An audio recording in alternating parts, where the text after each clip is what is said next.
तो आज हम लोग फूड सेफ्टी स्टैंडर्ड्स के बारे में थोड़ा बहुत जानेंगे, ज़्यादा नहीं जानेंगे। ठीक है, तो हमें लगता है कि आप लोग सब क्या फूड सेफ्टी क्या है एंड फूड सिक्योरिटी क्या है आप अच्छे से समझते होंगे।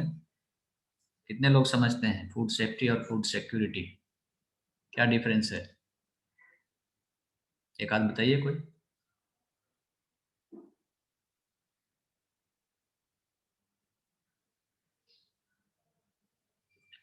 सो फूड सेफ्टी जो है आपका सिंपल कह सकते हैं कि एक प्रकार का एश्योरेंस है कि जो आप कंज्यूम करने जा रहे हैं, जो आप प्रिपरेशन फूड प्रिपेयर करने जा रहे हैं, उसमें किसी भी प्रकार का फिजिकल, केमिकल और बायोलॉजिकल हैजार्ड्स अवेलेबल नहीं हो और उसका किसी भी आपके बॉडी पर किसी भी प्रकार का डिलीटोरियस और हार्मफुल इफेक्ट नहीं हो।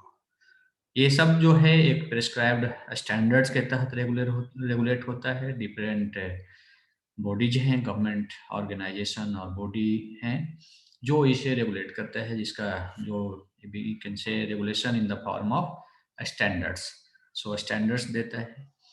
आप ये स्टैंडर्ड्स का ज़रूरत इसलिए भी पड़ता है कि जो भी आप कह सकते हैं कि इंटरनेशनल ट्रेड्स हैं, इंटरनेशनल ट्रेड्स में आपका जो फ्री ट्रेड के लिए जो WTO का एग्रीमेंट है, सो जब तक आप किसी भी प्रकार का इंटरनेशनल स्टैंडर्ड्स फॉलो नहीं करते हैं, आप किसी भी food you can say food materials का आप एक्सपोर्ट और इम्पोर्ट फ्रीली नहीं कर सकते हैं। Your lot may be rejected on the basis of you can से not fulfilling the you can से द इंटरनेशनल स्टैंडर्ड्स ग्राउंड पे। इसी प्रकार का फूड सिक्योरिटी है, बिल्कुल अलग है। आप कह सकते हैं कि फूड सेफ्टी जो है physical, chemical and biological hazard से रिलेटेड है। उसको कैसे कंट्रोल करना है, कितना होना चाहिए अगर फूड इंग्रेडिएंट्स में है।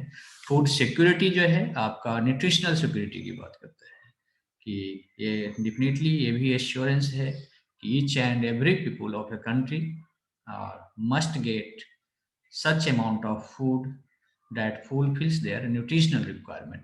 So nutritional requirement अभी nowadays गवर्नमेंट का बहुत सारा प्लान है कम दर पे खाना में गेहूं, चावल और जो भी है आंगनबाड़ी केंद्रों के थ्रू बच्चों के न्यूट्रिशनल सिक्योरिटी का बात होता है।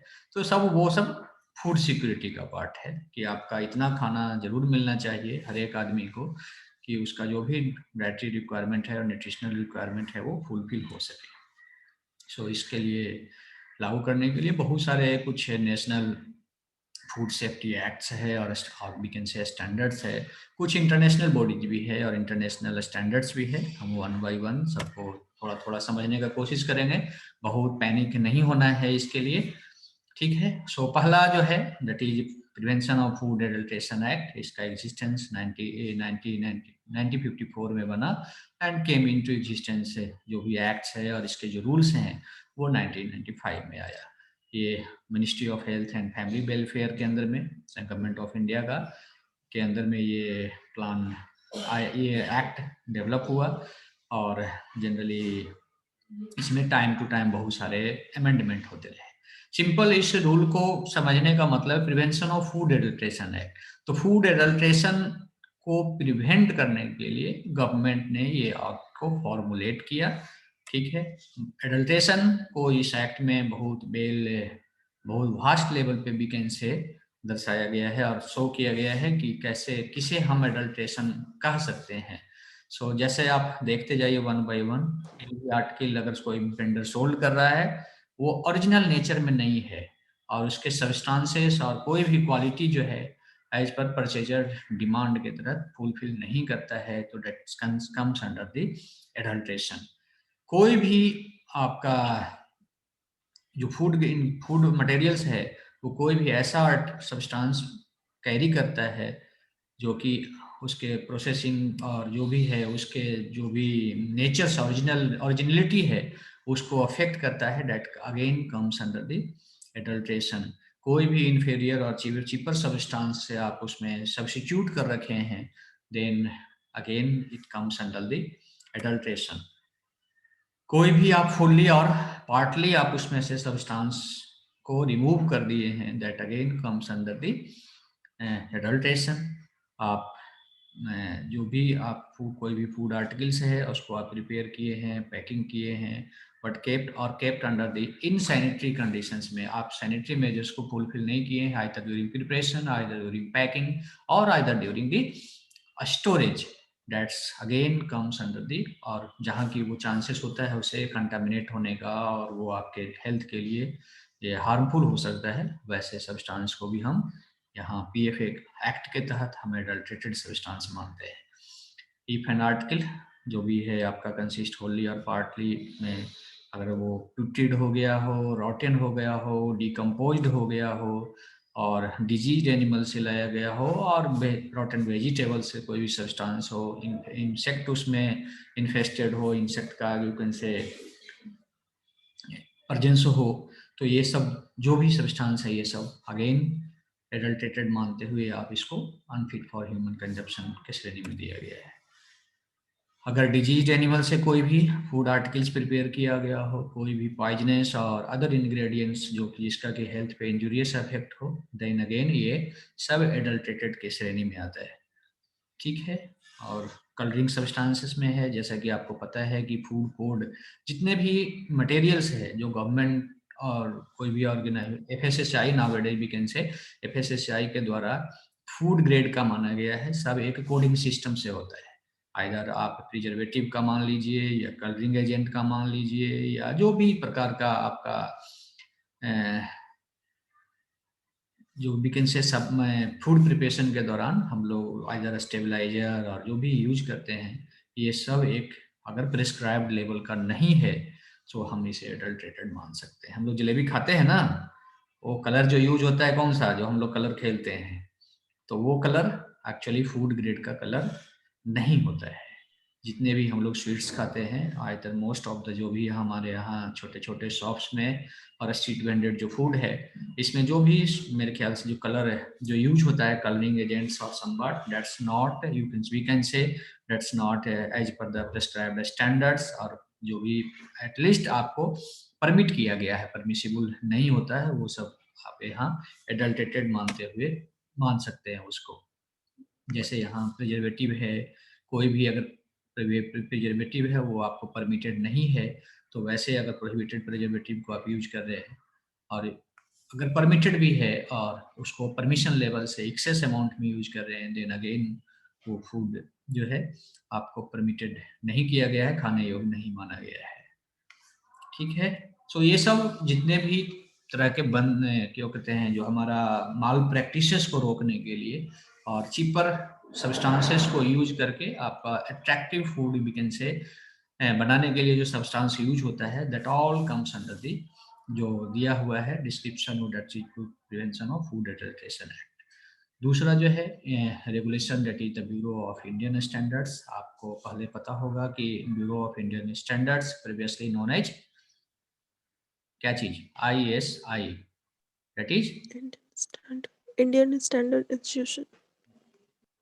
सो पहले ISI के नाम से जाना जाता था और नाउअडेज ये ब्यूरो ऑफ इंडियन स्टैंडर्ड्स के नाम से ये एक्ट जो है 1986 में इम्पावर्ड हुआ।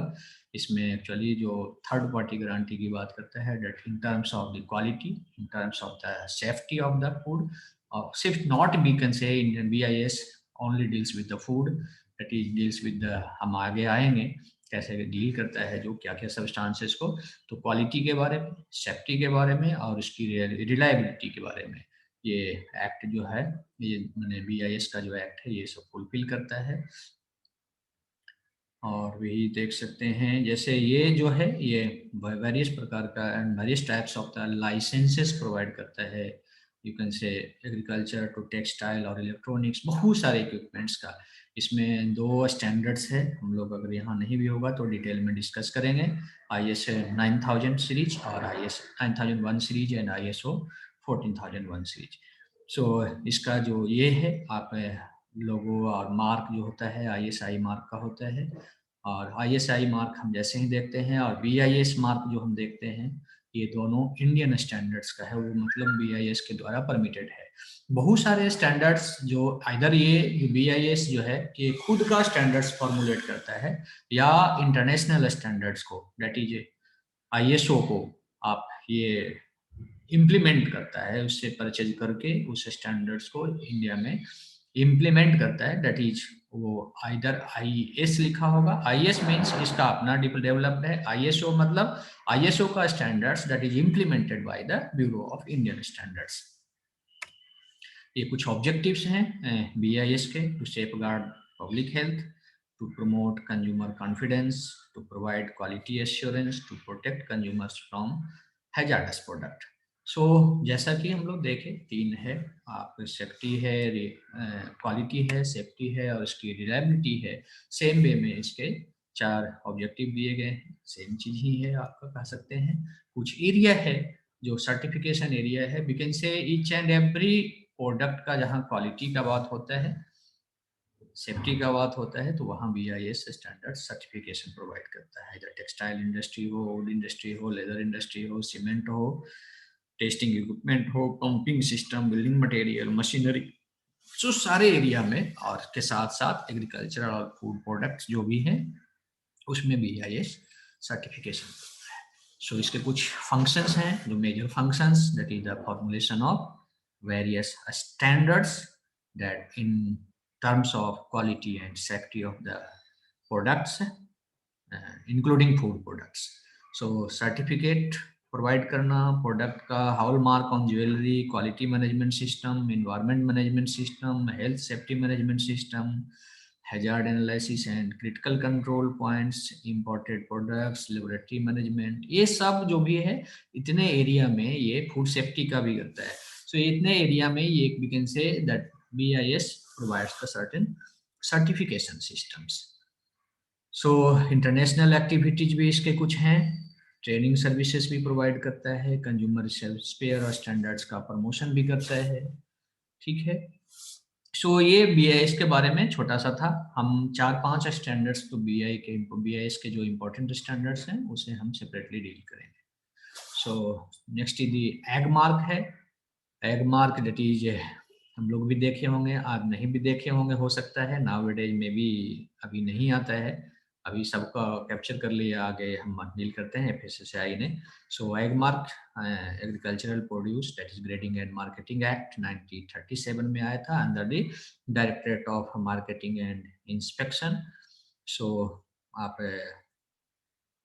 ये जो है prescribes grade standards for agriculture and allied sector के लिए एग मार्क यूज होता था। इसमें कुछ एनिमल प्रोडक्ट्स भी हैं जिसपे भी एग मार्क यूज होता था, खासकर जो घी है आपका, तो पहले घी पर एग मार्क का ही लोगो लगा के आता था। तो अगर एग मार्क का लगा हुआ है then we can say that is pure quality का है और टेस्टेड क्वालिटी का है, वी कैन से, और प्रेस्क्राइब्ड क्वालिटी का है। सो क्वालिटी सर्टिफिकेशन मार्क है ये, इट इंश्योर करता है quality and purity of the product and again it certified the third party guarantee of the quality. So quality standards आप, चलिए ठीक है ये। सो इसके अंदर में जो प्रोडक्ट हैं आपका एग मार्केट अंदर में जो आते थे, पल्सेस आते थे, होल स्पाइसेस और ग्राइंड स्पाइसेस आते थे, वेजिटेबल ऑयल्स पे भी आता था, व्हीट प्रोडक्ट्स पे आता था, मिल्क प्रोडक्ट्स, खासकर आप कह सकते हैं कि घी जो है, आप इस पे जितने भी मिल्क प्रोडक्ट्स होते थे स्पेशली घी पर ये एग मार्क का लोगो लगा कर आता था। अदर प्रोडक्ट्स इसके अंदर में हनी थे, राइस, जो भी है आप, बेसन वगैरह सब एग मार्क्स आते थे। नाउअडेज सब खत्म हो गया है। एक मिल्क एंड मीट प्रोडक्ट्स से रेगुलेटेड स्टैंडर्ड्स है और ऑर्डर्स है, ये आप बुक से भी पढ़ लीजिएगा आईसीआर का, ये हम थोड़ा एफएसएसआई की वेबसाइट से दिए हैं, थोड़ा सा मैंने ये कह सकते हैं दोनों के डाटा में डिफरेंस है, हम कोशिश करते हैं यहीं पर वो टेकअप करने की। तो एमएमपीओ काफ़ी आता है एग्जाम्स में, एमएमपीओ एंड एमएफपीओ, और बाद में आप फ्यूचर में कहीं इंटरव्यू वगैरह में भी जाइएगा तो ये दोनों आपसे पूछा जाता है। So MMPO government of India ने ये एक्ट को लेके आया, milk and milk product act 1992 on 9/6/1992 under the provision of essential commodity act के सेक्टर में लेके आया, and that is mainly delicensing और licensing of the dairy sectors. Mainly हम भी कह सकते हैं, डी लाइसेंसिंग नहीं कहेंगे यहाँ, हम लोग कहेंगे कि the licensing of the dairy sector के बारे में कुछ गाइडलाइंस लेके आया कि किस इंडस्ट्रीज को आप कितना मिल्क और मिल्क प्रोडक्ट हैंडल करने जा रहे हैं, देन आपको कहाँ से आपको रजिस्ट्रेशन करवाना है और लाइसेंस प्राप्त करना है। तो इसके दो ऑब्जेक्टिव थे, to maintain and increase the supply of the liquid milk of desired quality in the interest of general public, आप and to regulate the production, processing and distribution of milk and milk product। तो ये दो इसके major objective हैं।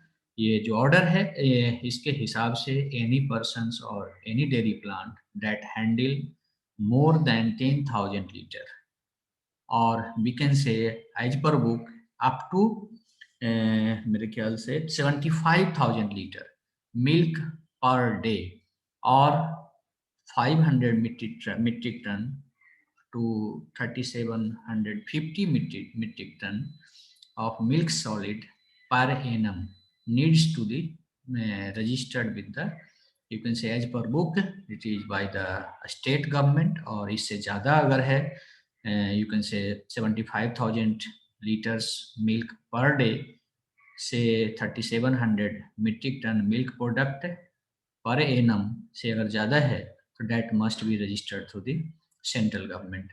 मतलब एक simple इसका याद रखना है, आप नोट कर लीजिए इस चीज को, those dairy plants, those plant that handle 10,000 to आपका 75,000 litre per day of milk और 500 to 3,750 metric ton of milk solid per annum needs to registered by the state government authority।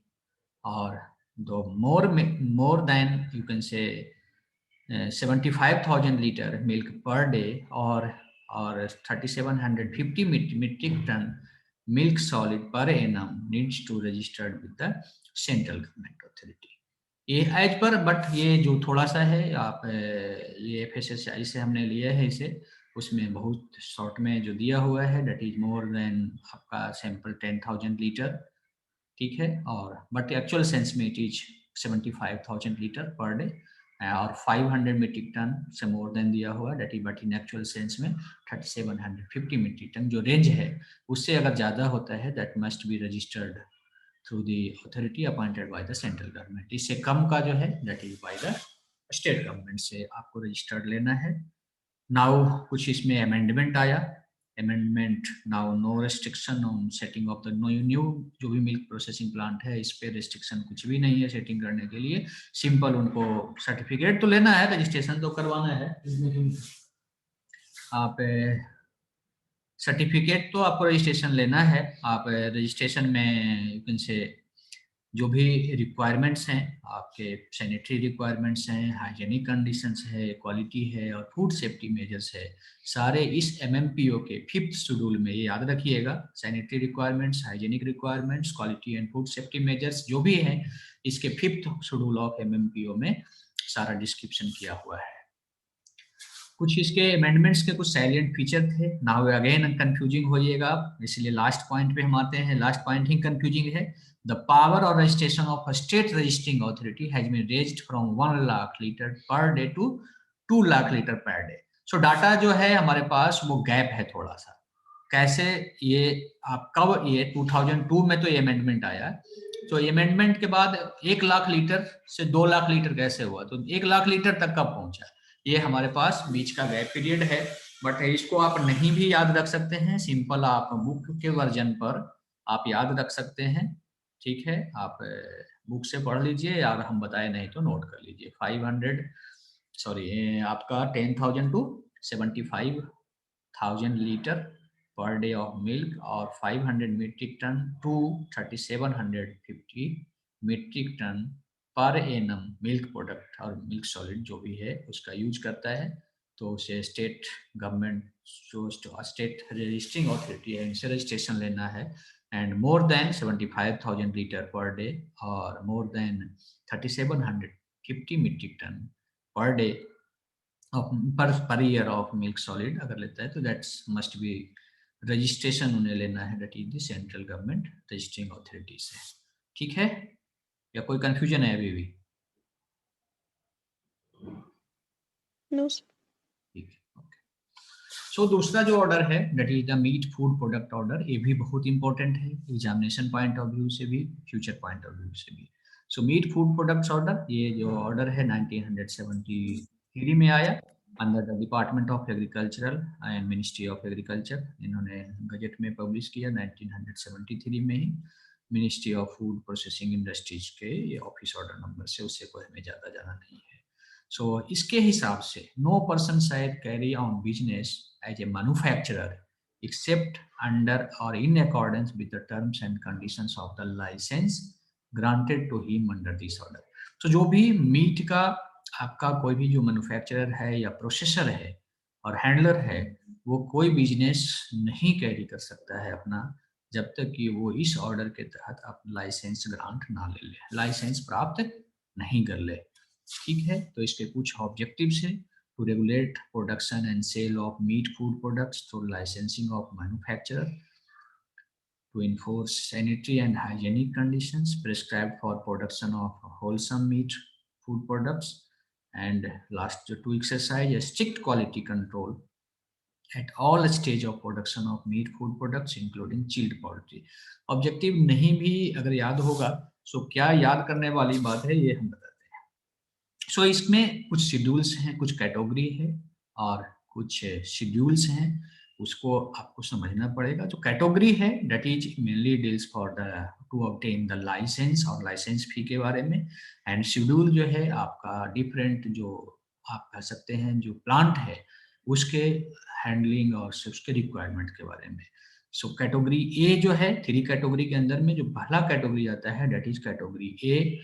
Category के अंदर ए के अंदर में वैसे जो मैन्युफैक्चरर जो कि मीट फूड प्रोडक्ट्स को आप प्रिपेयर कर रहे हैं, बट जो मिल्क मीट जो है वो ऑब्टेन कर रहे हैं स्लॉटर्ड और ड्रेसिंग इन हिज फैक्ट्री, अपना ही स्लॉटरिंग प्लांट में और ड्रेसिंग प्लांट में स्लॉटर करके वो मीट फूड प्रोडक्ट्स को प्रोसेस कर रहे हैं। इसको ऐसे प्रोसेसर को और ऐसे मैन्युफैक्चरर को कैटेगरी ए के श्रेणी में दिया गया है। ठीक है, ये आपका जो अगर वो उनकी जो क्वांटिटी है हैंडलिंग का वो more than 150 tons per annum है तो उन्हें 5,000 रुपया लाइसेंस फी लगता है। अगर less than 150 tons per annum है तो उन्हें 2,500 रुपया लाइसेंस फी लगता है। सो सिंपल रखना है कि इसमें वैसे मैन्युफैक्चरर आते हैं जो कि अपना स्लॉटर हाउस में स्लॉटरिंग करके मीट फूड को प्रोसेस कर रहे हैं। ठीक है, सो कैटेगरी ए के श्रेणी में। कैटेगरी बी के श्रेणी में वो वैसे जो प्रोसेसर हैं और मैन्युफैक्चरर हैं जो एक्सक्लूसिवली मीट को स्लॉटर्ड और ड्रेसिंग रिकॉग्नाइज स्लॉटर हाउस से मतलब परचेज करके वो प्रोसेस कर रहे हैं। ठीक है, किसी भी रिकॉग्नाइज्ड स्लॉटर हाउस से मीट को परचेज करके प्रोसेस करने जा रहे हैं, उनके लिए अगेन आपका लाइसेंस फी थोड़ा कम है, 150 टन्स पर एनम अगर है तो 2,500 रुपया, लेस देन 150 टन्स है पर एनम तो 1,000 रुपया। कैटेगरी सी जो है आप वैसे प्रोसेसर जो कि फूड प्रोडक्ट्स को पोल्ट्री और pig meat at places where authorised slaughter does not exist, ये अपना कहीं से भी परचेज करके आप सिंपल कह सकते हैं कि जहां ऑथराइज्ड स्लॉटर हाउस एग्जिस्ट नहीं कर रहा है तो वैसे ये आप किसी भी कहीं से परचेज करके पोल्ट्री और पिग मीट को आप ये प्रोसेस कर रहे हैं। फिश प्रोडक्ट्स आल्सो इस कैटेगरी में आता है। तो ये सब जो है कैटेगरी सी के मैन्युफैक्चरर हैं, इनके लिए चार्ज भी है, 1,000 रुपया आप दे दीजिए, लाइसेंस हो जाएगा। अब इसके शेड्यूल की बात करते हैं। शेड्यूल जो डिफरेंट जो शेड्यूल है, फोर शेड्यूल है। जो फर्स्ट शेड्यूल है इसमें लाइसेंस एप्लीकेशन ऑफ और लाइसेंस और रिन्यूअल ऑफ लाइसेंस के बारे में सारा डिस्क्रिप्शन अवेलेबल है। ठीक है, जो सेकंड शेड्यूल है इसमें सैनिटरी रिक्वायरमेंट्स के बारे में सारा, कोई भी डेयरी जो ये मीट प्लांट है और प्रोसेसिंग प्लांट है उसको क्या क्या सैनिटरी रिक्वायरमेंट्स होना चाहिए वो सब सेकंड शेड्यूल में दिया हुआ है। जो थर्ड शेड्यूल है हाइजेनिक एंड अदर रिक्वायरमेंट्स के बारे में दिया हुआ है। और फोर्थ शेड्यूल जो है दैट इज पैकिंग है, कैसा होना चाहिए, मार्किंग कैसा होना चाहिए, और लेवलिंग कैसा होना चाहिए। सो इसमें आप थोड़ा सा ये ध्यान देके रखिएगा। Second and third at least minimum आपको याद रखना है, एंड फोर्थ भी एटलीस्ट। तो ये सारे शेड्यूल्स आपको दिमाग में रखना है जो हाईलाइट किया हुआ है एटलीस्ट। ऐसे तो बहुत ब्रॉड है, बहुत ब्रॉड सेंस में इसको बहुत डिस्क्रिप्शन में फॉर्म में अवेलेबल है, बट आप इतना याद रखिए तो काम चल जाता है। हम लोग भी इससे ज़्यादा कभी याद नहीं रखे। नाउ ये जितने भी डिफरेंट डिफरेंट एक्ट है, ये सबको डिफरेंट डिफरेंट मिनिस्ट्रीज के अंदर में था। सो सबको गवर्नमेंट ने क्या किया कि एक सिंगल अम्ब्रेला के तहत इसे ले आया और एक एक्ट बनाया, that is a food safety and standards act that 2006 में आया। इसको आप नहीं भूलना है। ये जो food safety and standard acts came into in force, उनसे लागू जो हुआ that is in 2006 to you can say overrides all other related law such as जो भी जितने भी लॉ थे सबको अब इस एक्ट के तहत, इस मैंने क्या कहते हैं फूड सेफ्टी स्टैंडर्ड्स एक्ट के तहत में ले आया। डेट लॉ में भी prevention of food adulteration act था, फूड प्रोडक्ट्स ऑर्डर था, MFPO that is meat product order था, एमएमपीओ था, vegetable oil product, edible oil packing, solvent milk and milk product, जितने भी ऑर्डर थे ये सब एक सिंगल अम्ब्रेला के तहत आ गया। That is you can say food safety and standard act 2006 में। ठीक है, ये सब एक्ट अब रिपील्ड हो गया after commencement of FSS that is food safety standard act 2006 के अंदर में। ये सब डिफरेंट डिफरेंट यू कैन से समय में डिफरेंट डिफरेंट ऑर्गेनाइजेशन के तहत डिफरेंट डिफरेंट एक्ट थे। Now you can say simple diagrammatic है। FSSAI bill passed of come into existence in 2006 में। So FSSAI that is food safety standard acts, ये जो इस्टेब्लिश 2006 में हुआ, it consolidates various acts and order that are that related with the handling of food related issues in various ministries and department to regulate their manufacturing, their storage, distribution, sale and import, and to ensure the you can say the ability of the safe or wholesome food for human consumption. इसके कुछ objectives हैं, आप इसको देख लीजिए। To consolidate multiple laws and establishment under the single reference point system, to establish food safety and standard authority, to regulate the manufacture, storage, distribution, sale and import of the food product, to ensure the ability of the safe and wholesome food for human consumption. तो जितने भी different different acts है, सारे acts का objective weekend से यहाँ आपको FSSAI के अंदर में आ गया। इसके जो फंक्शंस हैं आप सेम मैक्सिमम एक्ट का अगर फंक्शन मिला दीजिए तो यहाँ आ जाता है। To provide the standards and guidelines for food safety and quality, accreditation of the certification body, accreditation of the laboratories and notification, scientific and technical support to the central and state government in framing policies and rule, training programs for the personnel involved, identification of emerging risk, development of international technical standards for food. आप अभी जैसे simple बताते हैं, पहले आप कोई भी flour mill है ना, जो फ्लोर मिल का अगर लाइसेंस देखिएगा तो वहाँ भी ये एफएसएसएआई का लाइसेंस लेकर रखिएगा, मन लगा रहता है। चाहे बाबा खाने की बात करते हैं तो बाबा रामदेव की जो मैगी डिस्प्यूट था और सब में जनरली जो सर्टिफिकेशन है डेट इज अगेन उससे हाईलाइट काफ़ी हुआ था, that is again from the FSSAI. So ये सिंपल ये इसका कैसे आया एफएसएसएआई का एग्जिस्टेंस। पहले सिंगल अथॉरिटी था जो safety monitoring and surveillance full time, मतलब ये जो एफएसएसएआई है वो सिंगल अथॉरिटी के रूप में ये सारे फंक्शंस को परफॉर्म करता है।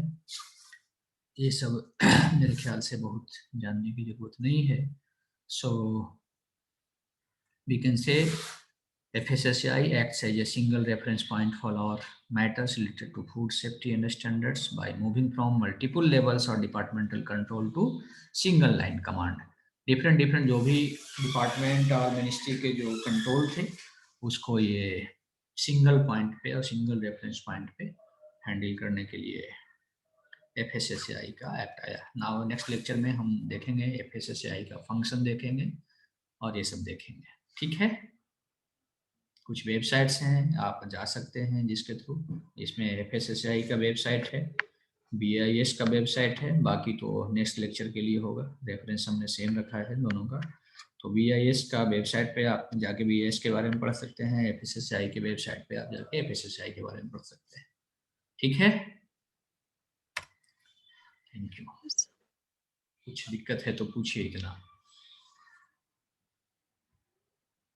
इसका हम कोशिश करेंगे आपको कंसाइज नोट दे देने का, ठीक है। अगर पावर पॉइंट से थोड़ा डिफिकल्टी होगा, बहुत कंसाइज फॉर्म नोट्स दे देंगे एग्जाम के पहले।